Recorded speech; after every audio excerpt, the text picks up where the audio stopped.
Hi friends, स्वागत है आप सभी को दीक्षा क्लास स्टडी की इस यूट्यूब चैनल पे। आपके लिए हमेशा से कार्यरत है और आगे भी इसी प्रकार से कार्यरत रहेंगे। तो आज से हम क्लास 12th के हिंदी पढ़ने जा रहे हैं बिहार बोर्ड का, ठीक है, जिसमें हम लोग पहला चैप्टर स्टार्ट कर रहे हैं, जिस चैप्टर का नाम है बातचीत निबंध, ठीक है। ये गदखंड का है। आपका गदखंड में जैसा कि चैप्टर का जो इंट्रोडक्शन दिए थे तो उसमें बताए हुए थे कि गदखंड में आपके गदखंड में कुल कितने चैप्टर है, तो 13 चैप्टर है। पदखंड में कुल कितने चैप्टर है, तो 13 चैप्टर है। अगर आपको सिलेबस समझना है तो डिस्क्रिप्शन में लिंक मिलेगा, वहां से आप पूरे सिलेबस को समझ सकते हैं, बिहार बोर्ड के हिंदी के सिलेबस को समझ सकते हैं, आसान तरीका से समझ सकते हैं, ठीक है। तो आइए सबसे पहले इस वीडियो में हम पढ़ेंगे क्या, ये केवल इस वीडियो में हम पढ़ने वाले हैं लेखक का परिचय, साथ में उनके रचनाएं, जैसे उपन्यास में, नाटक में, प्रहंस में या निबंध में कौन कौन से यानी लिखे हुए थे, उन्होंने रचनाएं किए हुए थे, रचना किए हुए थे। साहित्य विषय यानी साहित्य में इनका किस प्रकार से विशेषता रहा है, किस प्रकार से इन्होंने सहयोग किया था, किस प्रकार से इन्होंने प्रख्यात हासिल किया हुआ था, तो इन सब के बारे में हम इस वीडियो में चर्चा करेंगे, ठीक है।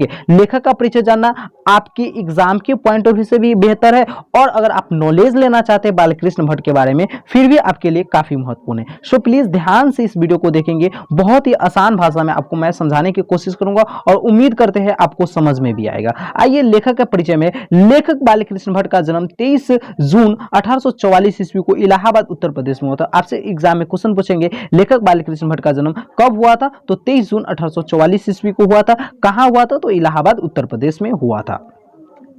कभी कभी एग्जाम में यह भी क्वेश्चन पूछते हैं कि लेखक बालकृष्ण भट्ट का पिताजी का क्या नाम था, तो लेखक यानी इनके पिता का नाम बेनी प्रसाद भट्ट है। यानी कहने का मतलब लेखक जो बालकृष्ण भट्ट है इनके पिता का नाम क्या था, तो बेनी प्रसाद भट्ट था, जो एक व्यापारी थे। बेनी प्रसाद भट्ट क्या थे, तो एक व्यापारी थे, तथा माता का नाम पार्वती देवी था। बालकृष्ण भट्ट के माता का क्या नाम था, तो पार्वती देवी, जो सुसंस्कृत महिला थी। इन्होंने ही संस्कृत के मन इन्होंने ही बालकृष्ण के मन में अध्ययन की रुचि जगाई हुई थी। कहने का मतलब यानी अध्ययन करने के लिए सबसे ज्यादा मोटिवेट करने वाले कौन थे बालकृष्ण भट्ट को, तो उनके माता जी थे, क्योंकि वो बहुत ज्यादा मोटिवेट करते थे। जैसे हम लोग आपको मोटिवेट करते कि बाबू ये पढ़ेगा तो ये बनेगा, पढ़ेगा तो अच्छा लड़की से शादी होगा, पढ़ेगा तो अच्छे लड़का मिल जाएगा शादी करने के लिए, पढ़ेगा तो जॉब हो जाएगा, मम्मी पापा का सपना पूरा होगा। इसी प्रकार से बालकृष्ण भट्ट को कौन प्रभावित कर रहे थे, कौन ज्यादा सबसे ज्यादा मोटिवेट कर रहे थे, कौन रुचि जगा रहे थे पढ़ने में, तो उनके माता जी का सबसे बड़ा हाथ था, ठीक है।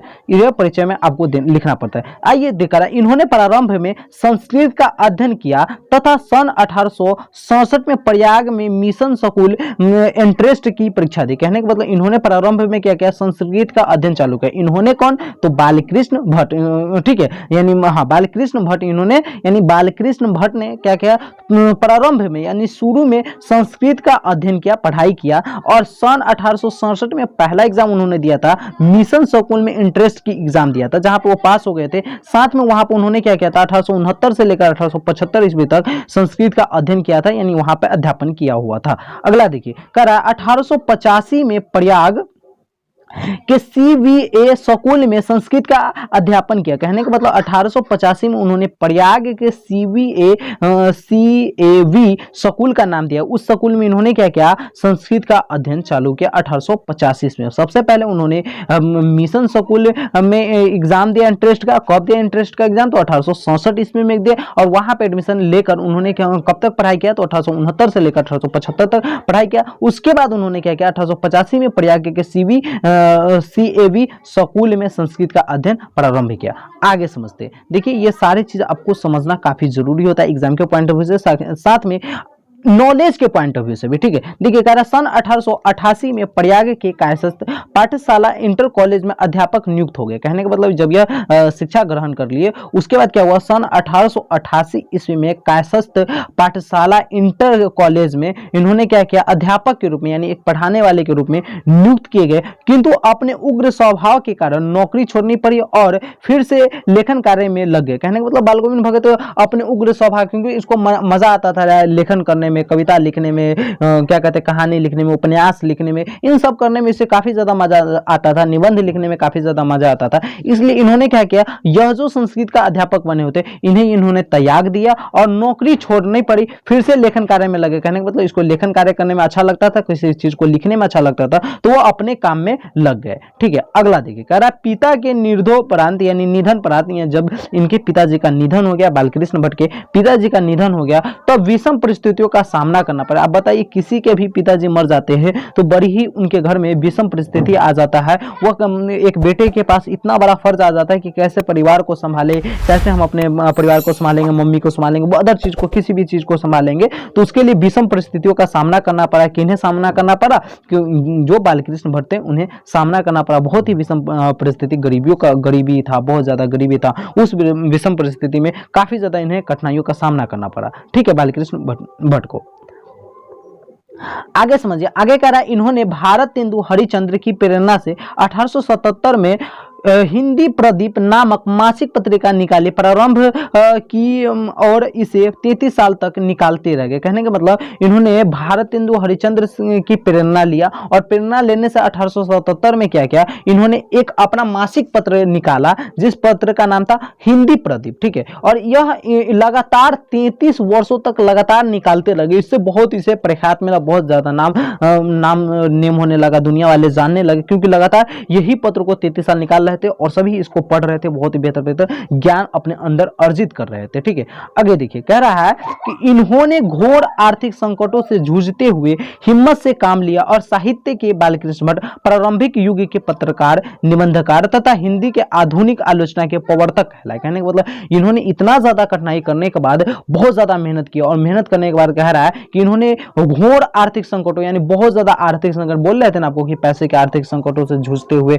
हिम्मत से काम लिया, ना पैसा रहते हुए भी हिम्मत से काम लिया, अपने पत्रिका को हमेशा प्रकाशित करते रहा। इसीलिए इन्हें कहा जाता है, साहित्य में क्या कहा जाता है, बालकृष्ण भट्ट प्रारंभिक युग के पत्रकार है तथा निबंधकार है तथा हिंदी के आधुनिक आलोचना के प्रवर्तक रहा। यानी हिंदी के आधुनिक आलोचना के प्रवर्तक भी बालकृष्ण भट्ट को कहा जाता है। इनका निधन 20 जुलाई 1914 ईस्वी को हो गया। बालकृष्ण भट्ट का निधन कब हो गया? तो 20 जुलाई 1914 ईस्वी को हो गया। ये हमारा लेखक का परिचय था। लेखक के परिचय में हमने क्या क्या बताया, आपको एक बार जरा सा फिर से देख लीजिए, फास्ट में देख लीजिए। हमने आपको बताया कि लेखक का परिचय में आपको बताया कि लेखक का जन्म 23 जून 1844 ईस्वी को कहां हुआ? तो बालकृष्ण यानी कहां हुआ? तो इलाहाबाद उत्तर प्रदेश में हुआ था। इनके पिता का नाम बेनी प्रसाद भट्ट, इनके माता जी का नाम क्या था? तो पार्वती देवी था। ठीक है, इन्होंने प्रारंभिक शिक्षा कहां से प्राप्त किया? तो मिशन स्कूल से प्रारंभिक शिक्षा प्राप्त किया, इंटरेस्ट के एग्जाम देने के बाद। उसके बाद इन्होंने 1885 ईस्वी में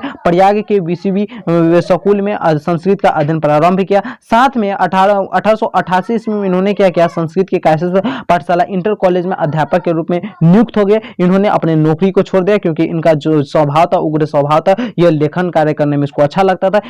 इसीलिए उन्होंने क्या किया? अपने नौकरी को छोड़कर पुनः से अपने कामों में लगे। जब इनके पिताजी का निधन हो गया तो बहुत ही विषम परिस्थितियों का सामना करना पड़ा। साथ में विषम परिस्थितियों का सामना करते हुए इन्होंने बहुत ज्यादा प्रभावित हुए। किससे? तो भारत तेंदु हरिश्चंद्र से प्रभावित होकर इन्होंने 1877 में हिंदी लिपि प्रदीप नामक पत्रिका निकाली, जो प्रारंभ की ओर से इसे 33 वर्षों तक लगातार निकालते रह गए। इस पत्रिका को लगातार 33 सालों तक निकालते रह गए। इन्होंने आर्थिक संकटों से जूझते हुए हिम्मत से काम लिया और साहित्य के बालकृष्ण भट्ट प्रारंभिक युग के पत्रकार, निबंधकार तथा हिंदी के आधुनिक आलोचना के प्रवर्तक कहलाए। इस प्रकार से इनका परिवर्तन यानी इनका परिचय हो गया। साथ में इनका मृत्यु कब हो गया? तो 20 जुलाई 1914 ईस्वी को इनका मृत्यु हो गया। अगर समझ में आया तो प्लीज लाइक कर दीजिएगा, कमेंट कर दीजिएगा, शेयर कर दीजिएगा और अपने सारे दोस्तों में शेयर करके बता दीजिएगा कि नया बैच स्टार्ट हो चुका है। ठीक है, चलिए अब पढ़ते हैं बालकृष्ण भट्ट की रचनाएं, यानी इन्होंने कौन कौन से रचनाएं किए। जैसे कि उपन्यास में इन्होंने बहुत सारे रचनाएं किए, लेकिन जो महत्वपूर्ण रचनाएं हैं उनके बारे में बता। जैसे रहस्य कथा इन्होंने किया था, नूतन ब्रह्मचारी किया था,